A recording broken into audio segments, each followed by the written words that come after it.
Good morning, everybody. Welcome to this new lecture of the oil and gas facilitating, oil and gas contract facilitating training.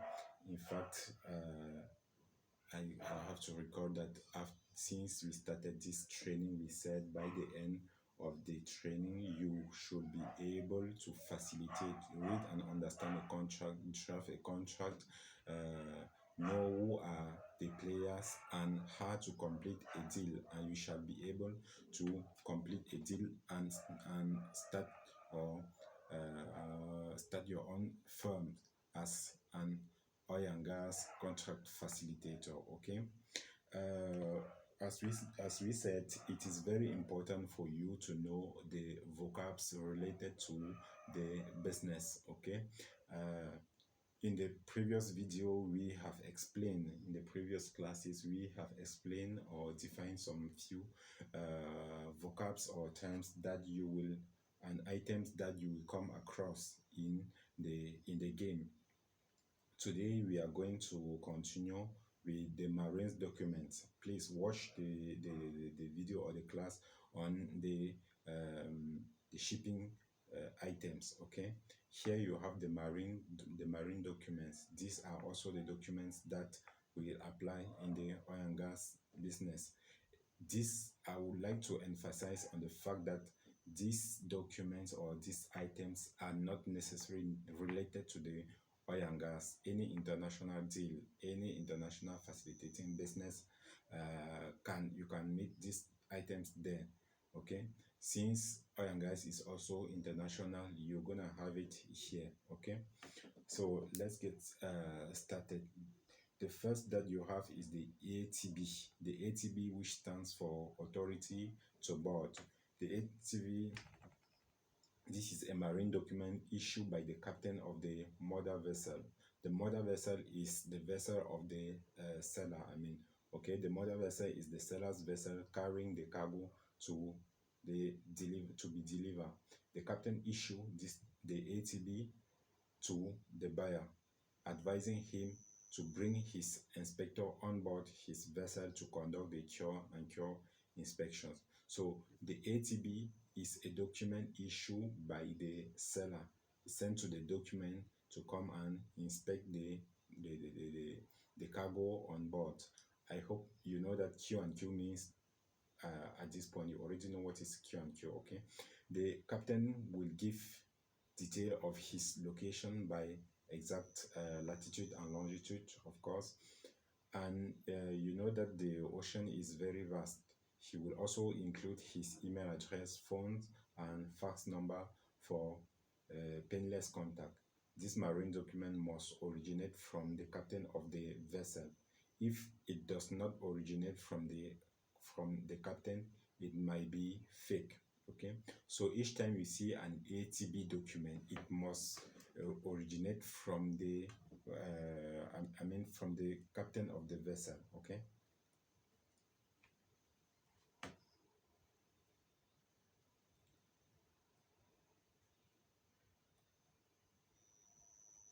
and also please, you have to make sure that the ATB is verified and by a confirmation from the captain of the mother vessel, by the captain of the receiving vessel. So sorry, by confirmation from the, okay, some fake sellers will send a fake ATB to buyer just for the purpose of defrauding him. Okay, just to open a DLC so that they can borrow against it. Okay, so what some people do is that they send a fake ATB to the seller. Once you open the DLC, it allows them to borrow money, saying that they are expecting certain money from the deal they are doing. Meanwhile, it is very wrong. Okay, so don't fall in that trap. Don't fall in the trap. Once you receive the ATB, make sure it is verified. Okay, the next item you will hear about is the ETA. ETA, expected time of arrival. This is, as we have explained in the in the previous lecture, it is the document that is sent by the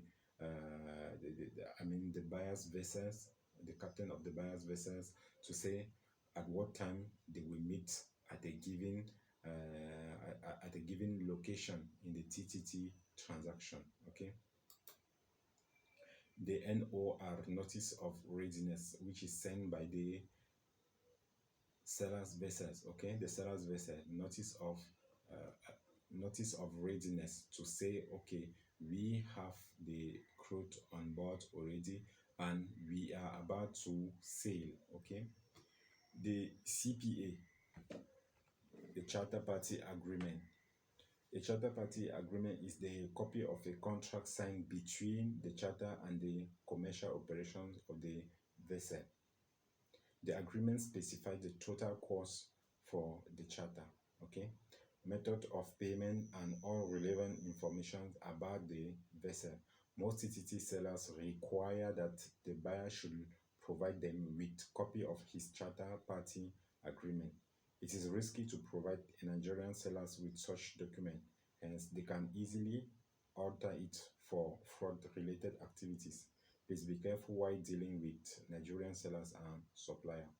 So this time the CPA, the charter party agreement, is the document that shows that the seller or the buyer has contracted the captain of a certain vessel, and this vessel belongs to the, let's say, company X. So it shows that he has hired the vessels from there.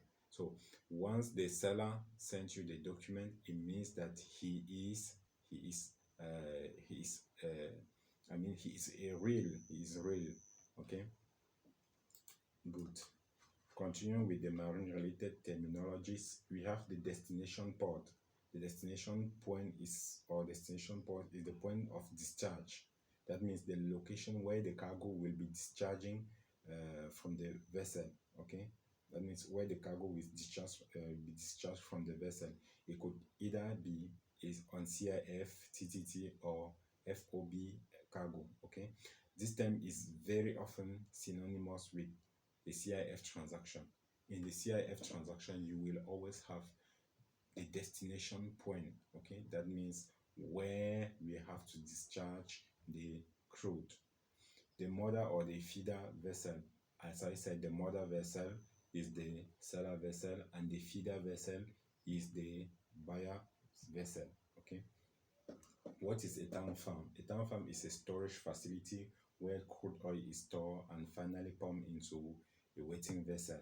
Okay, the tank farm, you can see it in any port. You will see a tank farm where they store the crude. Okay, what is a receiving vessel? A receiving vessel takes cargo from the feeder or mother vessel. As the name implies, the receiving vessel is usually fed by a mother or feeder vessel. This is very common with the TTT, as I said. Okay. Another terminology is the alongsiding.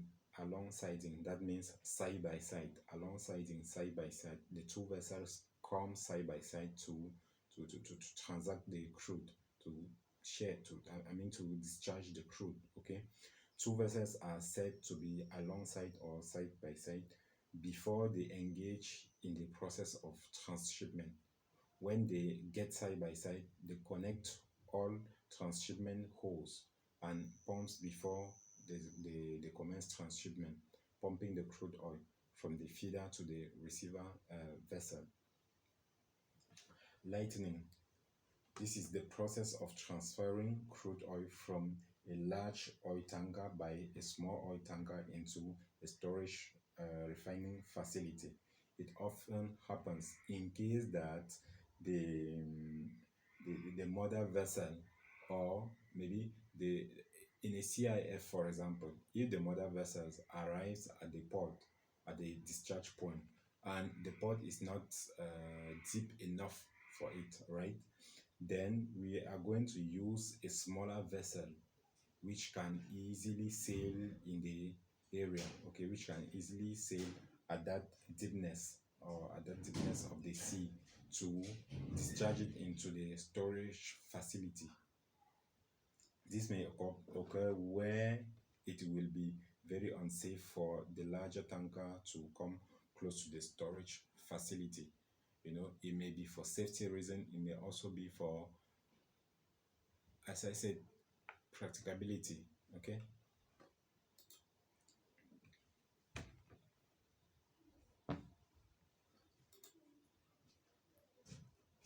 So you have to keep in mind what are the vocabs that we have mentioned here. The Marines document, okay? The Marines document and terminology. Some documents are only in the CIF procedure. Some documents are both in the CIF, the FOB, and also the TTT, okay? Feel free to ask your question.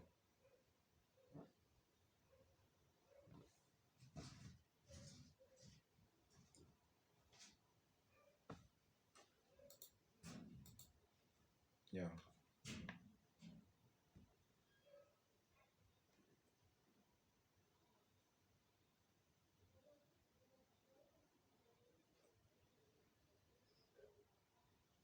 Okay, well, let's mention the agents, facilitators, buyer, and sellers document.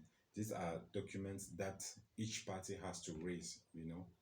Each party has to raise. It is everybody is concerned here in these two documents. Okay, so you have to be very careful when you see one of these documents, or when you are required to send one of them, or when you receive one of these documents. The first one is the NCNDA. NCNDA, which stands for Non-Circumvention Non-Disclosure Agreement. Non-Circumvention Non-Disclosure Agreement. Non-Circumvention Non-Disclosure Agreement. It's a document which protects the party's financial interest, which is the commission fee. Okay. A non-circumvention non-disclosure agreement is usually signed by all involved parties before the SPA is signed, the sale purchase agreement.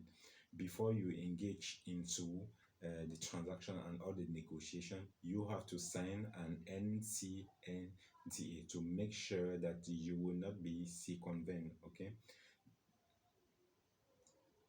It is always advisable to have this document signed by all players in any particular deal. It is very important to have this document embedded in a contract as an integral part rather than as an addendum to a contract. Okay, meaning in a contract, right? Make sure that the NCNDA is a part of the contract, not a piece of paper which is staple, okay, which is staple to the contract, because it often arrives some people trying to play wise, or people who are jokers or fakers. They will they will uh, they will make sure that the NCNDA is not part of the contract. So you have to insist that we put it as part of the contract. Okay. The next document that you have is the SPA, the sales purchase agreement. The sales purchase agreement is the same document we refer to as a contract. Okay. So the SPA, sale purchase agreement, is the contract. The buyer and the seller or their mandate must sign and seal the contract before it becomes binding. If contract is not signed and sealed by both parties, buyer and seller, such contract is not effective. It has to be bound and sealed, signed by both parties. Otherwise, an effective contract is one signed and sealed by both parties. Okay, so keep in mind, before you start dealing, you have to sign an NCNDA, non-circumvention non-disclosure agreement, non-circumvention non-disclosure agreement, and this has to be part of the contract. Okay, part of the contract. Okay, well, here we have covered all the most common or the most frequent vocabs and items that you will have, that you will come across in the oil and gas business. You will see other terms, right? But these are the most common. Okay, so by now I think you can easily read a document and understand, at least understand the vocabs, the meaning, who is doing what, and at what time who is doing what. Very good. In the next coming lectures, we are going to discuss the contracting itself. How does it work? How does the business work? Uh, before we end this lecture, I would like to say you people have to be very careful when signing a contract, because some people always play wise, especially in the TTT transaction. You have to be very careful, and also never forget the NCNDA before you start the transaction. Thank you.